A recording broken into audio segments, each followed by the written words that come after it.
Coucou la Jeff Family, je suis vraiment très contente et ravie de toi aussi, de vous tous vous retrouver sur ma chaîne pour cette nouvelle vidéo. Tout d'abord, comme d'accoutumé, je souhaite la bienvenue à tous les nouveaux abonnés. Vraiment, soyez les bienvenus et j'espère que le contenu que je vais continuer à vous proposer va vous plaire davantage. Alors, par contre, si toi, c'est la première fois que tu me vois, moi c'est Nae Jeff, comme je m'appelle sur les réseaux sociaux. Sinon, mon prénom à l'état civil, c'est Sarah. Et sur YouTube, je propose des vidéos sur le style de vie et les études en Italie en général, mais également comment prendre soin de la peau noire et aussi des cheveux africains. Bien évidemment, tu l'aurais remarqué, si tu as essayé de faire un tour sur ma chaîne, pour l'instant, je me suis dédiée un peu plus au style de vie, aux vidéos sur le style de vie, mais également sur les études en Italie. Mais ne t'inquiète pas, maintenant, durant ce mois, tu auras un peu plus de vidéos sur les soins de la peau, étant donné que j'ai remarqué que ces vidéos-là attirent un peu plus d'audience qu'avant. Donc j'en ferai quelques nouvelles vidéos là-dessus pendant ce mois d'août, bien évidemment, s'il plaît à Dieu. Par contre, quant à la vidéo d'aujourd'hui, comme tu as très bien pu voir dans le titre et dans la miniature, je vais te parler un peu si tu es immigrant en Italie et que tu voudrais poursuivre tes études. Donc, c'est-à-dire que tu te trouves déjà sur le territoire italien et que tu voudrais poursuivre tes études académiques. Je vais te dire très brièvement comment est-ce que tu peux t'y prendre si jamais tu ne le sais pas, d'accord? C'est ce qui aurait probablement attiré ton intérêt à cliquer sur cette vidéo-ci.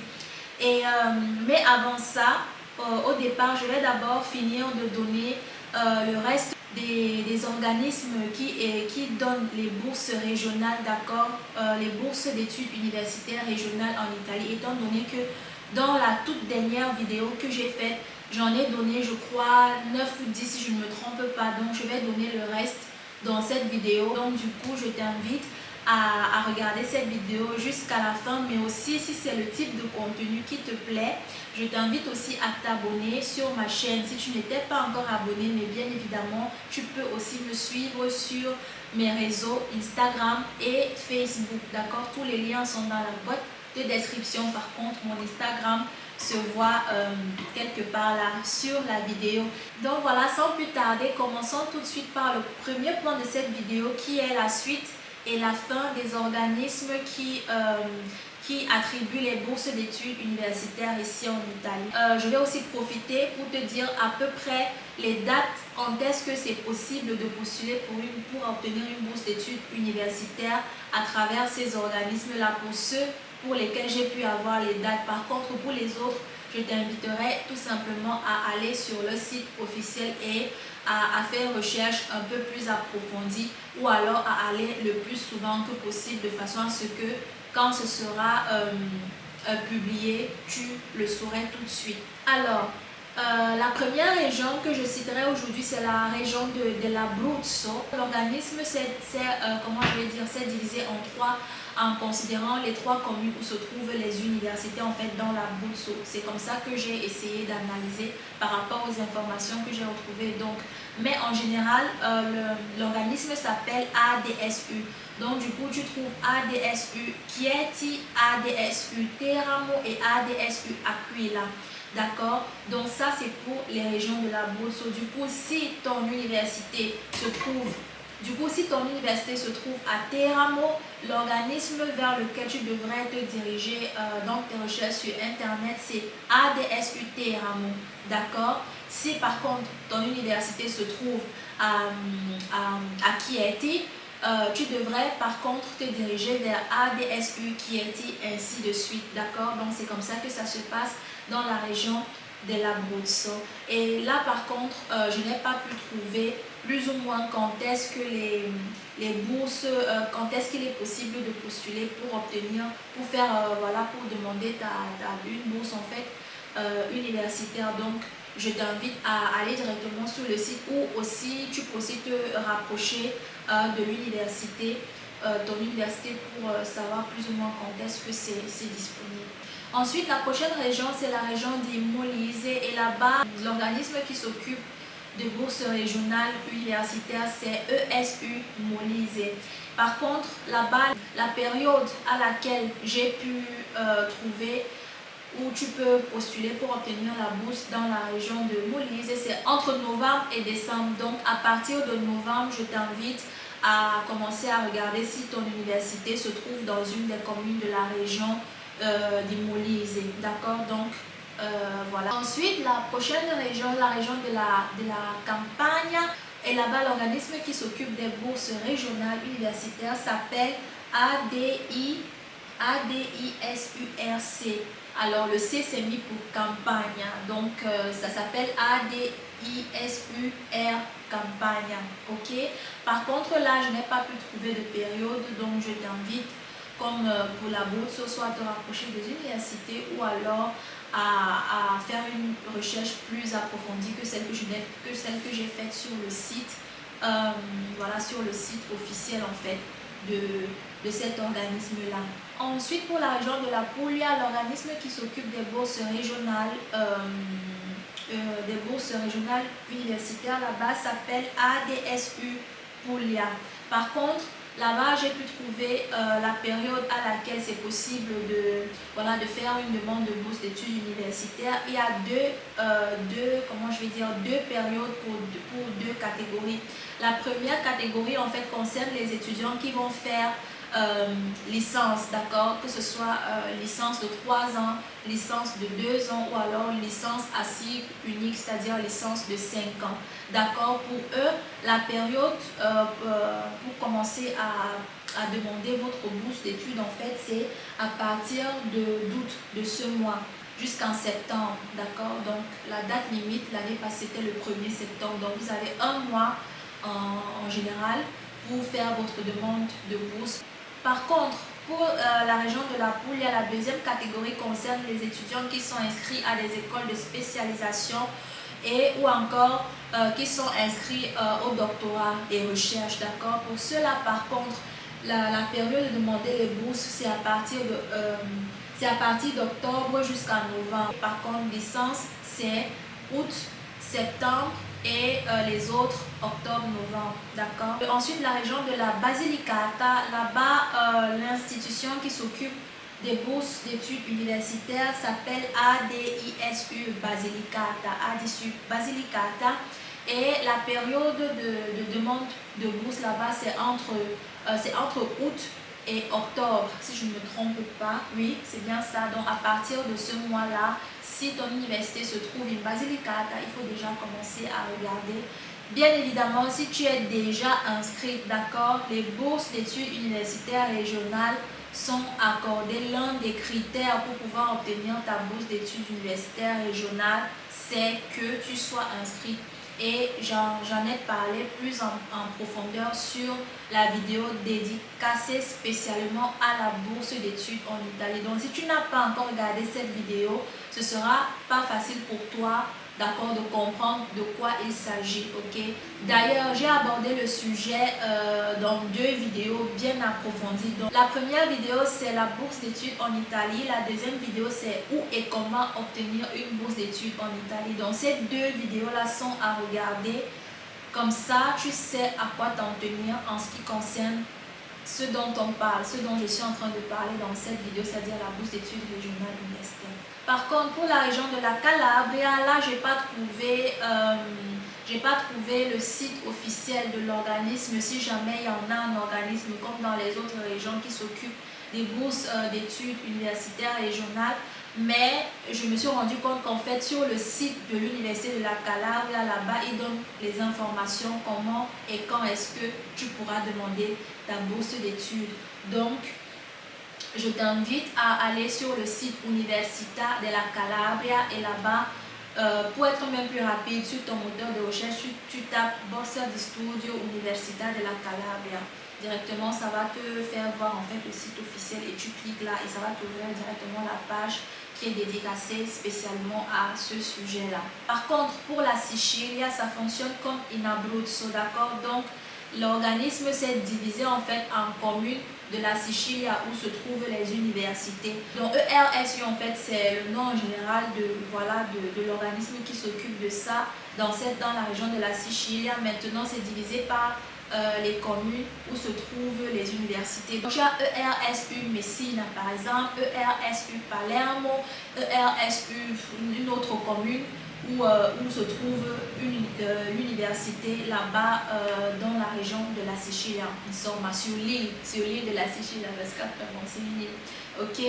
Et là, malheureusement, je n'ai pas pu trouver la période plus ou moins quand est-ce que poser la candidature et tout. Donc, soit comme pour les autres, soit tu te rapproches du site de l'université ou de l'université directement si tu es déjà sur le territoire, ou alors sur ton moteur de recherche, tu tapes le nom de l'organisme avec à côté avec le nom de la commune où tu te trouves. Ensuite et enfin, la région de la Sardaigne aussi fonctionne de la même façon, c'est-à-dire que l'organisme se divise en communes où se trouvent les universités. Là-bas aussi, en Sardaigne, l'organisme s'appelle ERSU.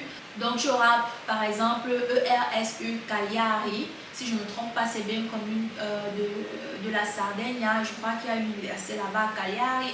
ERSU, une autre commune où se trouve une université, d'accord? Donc, et malheureusement, là aussi, je n'ai pas pu trouver les périodes quand est-ce que il est possible de postuler en fait, étant donné que voilà, généralement, les régions et ou les îles où l'organisme en fait est divisé en fonction des communes où se trouvent les universités, ce n'est pas évident de trouver en fait une période fixe. Parce qu'en fait, l'Italie, c'est un pays où les choses fonctionnent, où les régions fonctionnent c'est assez autonome ici en fait, les choses ne sont pas centralisées. Donc du coup, c'est pas évident enfin, surtout quand c'est encore divisé comme ça, de trouver des périodes nettes. Donc voilà, donc sera le même discours de te rapprocher soit directement à ton université ou sur le site officiel de l'organisme en fonction de la commune où tu te trouves, d'accord?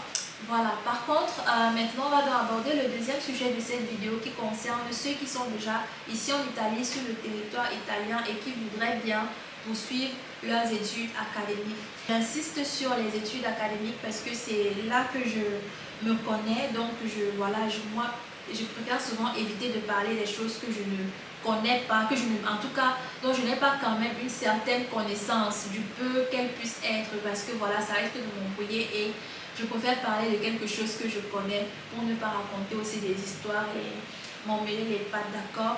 Donc, pour les études académiques, pour les études du lycée et tout, franchement, je ne saurais quoi te dire. Peut-être je m'informerai là-dessus et je ferai une vidéo informative à ce sujet-là prochainement. Donc, si tu es en Italie et que tu voudrais poursuivre tes études académiques, déjà, c'est quelque chose que je conseillerais au maximum.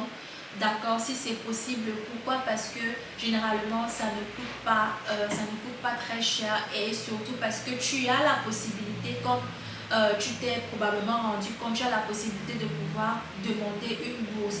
Et grâce à la bourse, en fait, les frais universitaires te reviennent moins chers, parfois sont complètement mis à zéro, d'accord?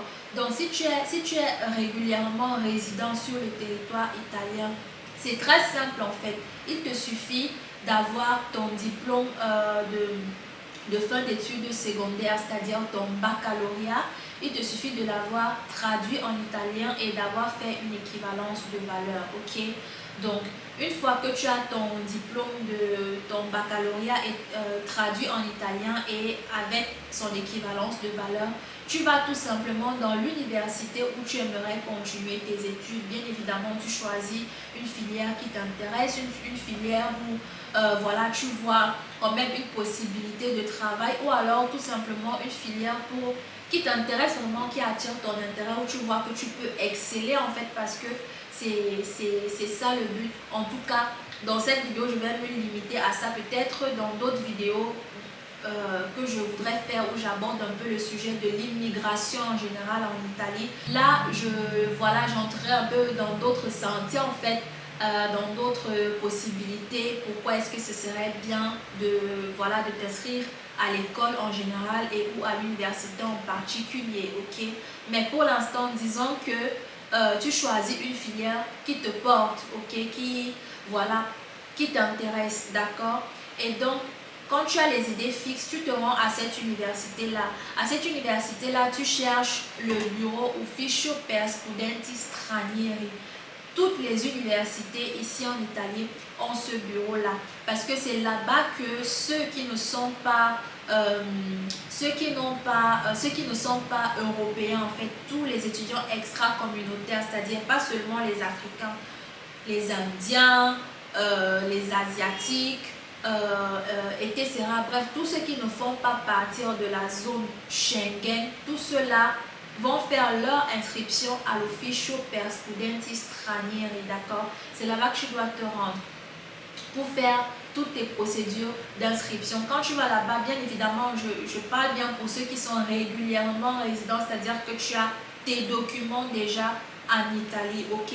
Si tu n'as pas encore tes documents, ce ne sera pas possible que tu puisses t'inscrire en fait, que tu puisses faire une inscription, encore moins faire une demande de bourse par la suite. Parce que comme j'ai dit au départ, pour faire la demande de bourse, il faut que tu sois déjà régulièrement inscrit dans une université qui correspond à la région et ou à la commune où se trouve l'organisme qui s'occupe des bourses. D'accord? Donc tu te rends donc à l'Ufficio Stranieri et tu fais comprendre que tu voudrais t'inscrire, ok?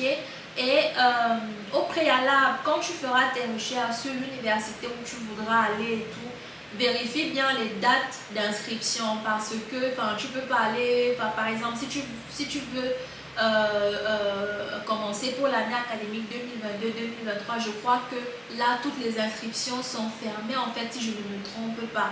D'accord?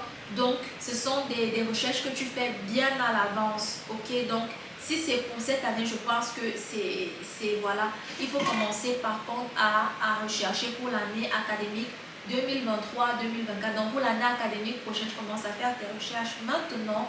Et voilà, comme ça, tu as même aussi tout le temps de te faire parvenir ton diplôme, en fait, ton bac. Et puis, de te faire faire la traduction de ce bac-là et ton équivalence de valeur. Tout ça, quand tu es résident ici en Italie, tu peux faire cette traduction-là ici, puisque tu es déjà ici. Tu n'as plus besoin de le faire dans ton pays d'origine, comme pour ceux qui ne sont pas encore ici sur le territoire italien. Donc, on peut juste les envoyer et tu fais tout cela ici sur place. D'accord? Donc, c'est un peu ça en ce qui concerne l'inscription. Maintenant, pour toutes les autres informations, c'est-à-dire en ce qui concerne la faculté que tu auras choisie, les cours que tu auras à faire, si tu as des rattrapages à faire, si tu as, si tu as un concours à faire pour accéder à cette faculté-là, il y a toujours des desks en fait d'information ou des desks de bienvenue. D'accord? Par exemple, je me rappelle à l'université La Sapienza di Roma, ça s'appelle Ciao. D'accord? Et dans ces desks-là, il y a toujours deux bureaux dans les trucs d'information. Il y a le bureau pour ceux qui sont en Italie ou alors européens et tout. Et il y a les bureaux par contre pour les étudiants étrangers qui ne comprennent pas forcément la langue italienne. Ça peut aussi être des étudiants Erasmus. Contrairement à toi qui es un étudiant extra-communautaire et qui doit faire l'inscription, toi tu dois la faire, tu dois la faire dans un Ufficio per Studenti Stranieri, ok? Mais par exemple l'étudiant Erasmus, lui s'est déjà inscrit dans son université d'où il vient, puisqu'il vient juste pour quelques temps, donc lui n'a pas besoin de faire l'inscription à la Segreteria per Studenti Stranieri. On est d'accord parce que la secrétariat qui s'occupe de lui se trouve dans son université d'où il vient. Par contre, les desks d'information et tout sont souvent séparés en deux pour ceux qui comprennent l'italien ou les européens et tout, nanani. Et pour tous les autres étudiants étrangers, d'accord? Et y compris aussi par exemple les étudiants Erasmus. Donc, généralement, ces desks d'information-là, il y a l'italien, il y a le français et puis il y a l'anglais et parfois même il y a l'arabe et le chinois pour certaines universités. Donc pour tout le reste des informations, ce qui concerne ta fac, tes cours, vraiment toutes les informations en général, tu te diriges vers ces desks-là. Comme j'ai dit, à la Sapienza, c'est la Ciao. À Florence, je ne sais pas vraiment parce que je n'ai par la grâce de Dieu, je n'ai jamais eu besoin de ce desk-là, mais je me rappelle quand je venais d'arriver, j'avais vraiment besoin des informations, de m'informer, de connaître mieux. Mais toutes les universités sont dotées de ce genre, de bureau en fait, ok? Maintenant, il faudrait savoir deux ou trois choses. Donc la première, c'est qu'il n'y a pas d'âge limite en fait pour poursuivre tes études académiques en Italie. Il n'y a pas d'âge limite, c'est-à-dire crescendo en montant.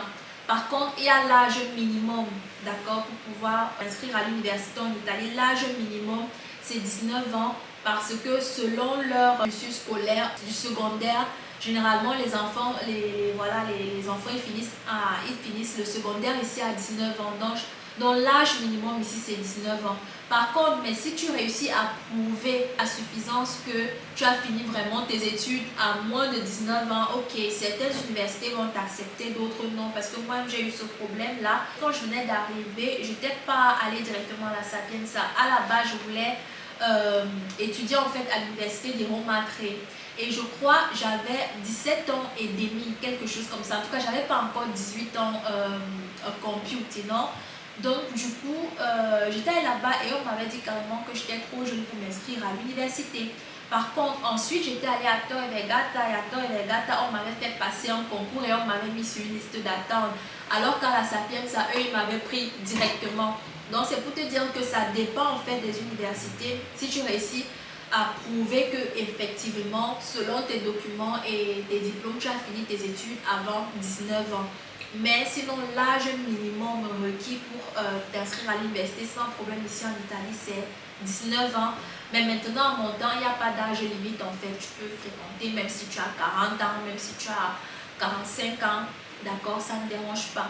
Mais par contre, ton diplôme de fin d'études secondaires ne devrait pas être plus vieux de 5 à 6 ans en fait. Sauf si entre-temps ça a changé ou voilà, ils ont ajouté la durée de validité des diplômes.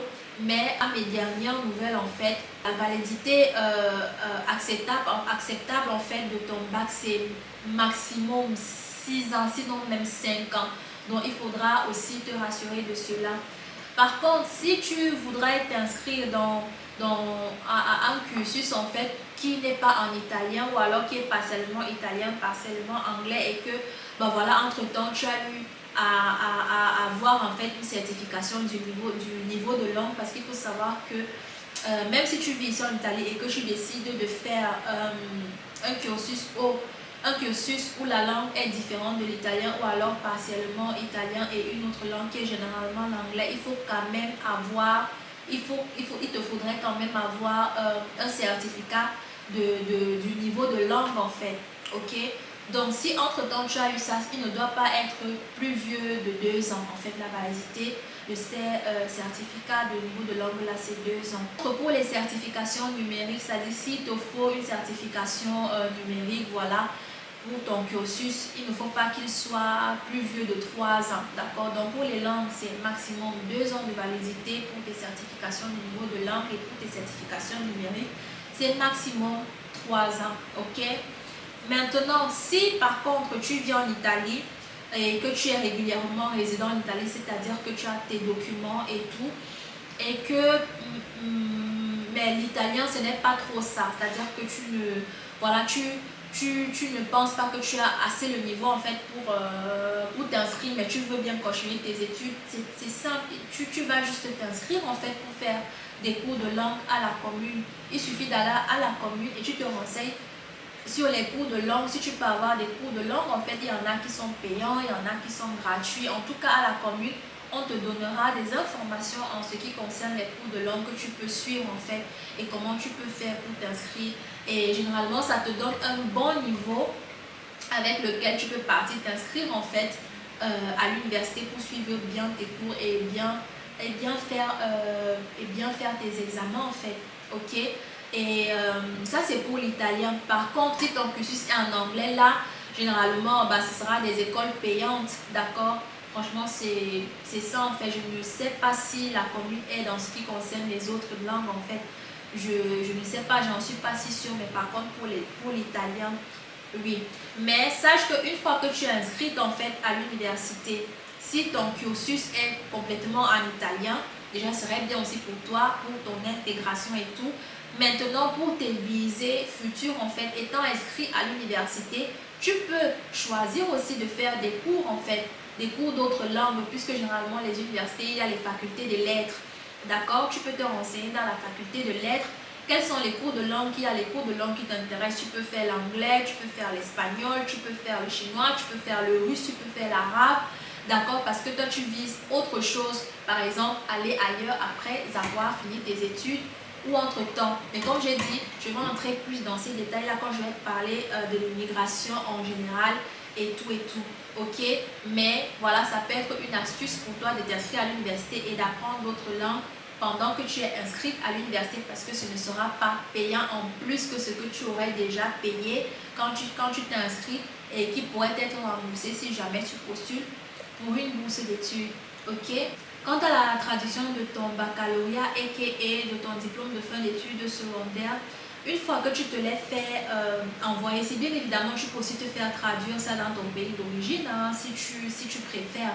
Enfin, ça dépend de toi, mais si tu préfères le faire ici et que tu n'as pas un traducteur reconnu sous la main, parce qu'il faut que la traduction soit légale en fait, et qu'elle soit légale, le traducteur doit être reconnu. Du coup, ce que tu peux faire en fait, c'est d'aller au tribunal en fait de la ville où tu te trouves, d'accord? Tu vas là-bas au tribunal et tu demandes l'ufficio cancelleria.